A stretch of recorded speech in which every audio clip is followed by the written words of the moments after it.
काय आलं? खरं खरं सांगा बरं, शपथ घेऊन. तुम्हाला असं वाटते का नाही की ही फेमस नाही व्हावं म्हणून? असं नाही वाटत मला. वाटते तुम्हालाच वाटते. जर ही जर फेमस झाली, युट्यूबर झाली, हा, तर मग आपल्या घरातले भांडे कोण घासणार, कपडे कोण धुणार माझे, तुम्हाला सॉक्स कोण धुवून देणार? त्याच्याच्यानं तुम्हाला फेमस करत नाही. हा तर विचार केलाच नव्हता मी. म्हणूनच तुम्हाला फेमस करत नाही ना.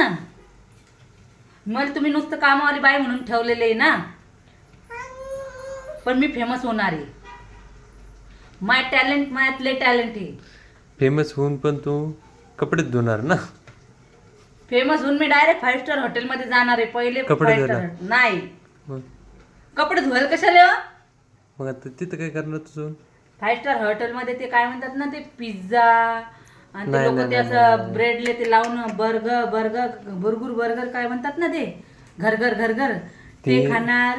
ते आणि ते नसतं.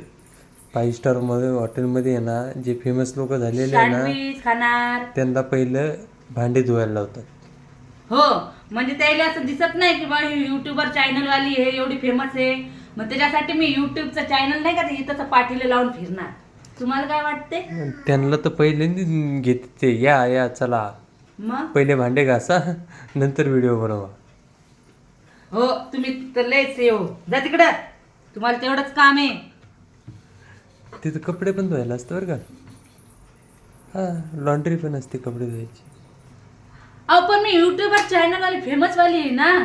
हा, मग तुम्ही मला कशाला कपडे धुवायचं सांगता हो? मला ते बर्गर आहे ते खायचे आणि 5 स्टार हॉटेलमध्ये जाऊन. काही वेळेस आहे ना, ते हे पण मध्ये मध्ये फरची बिरची पुसायला लावतात.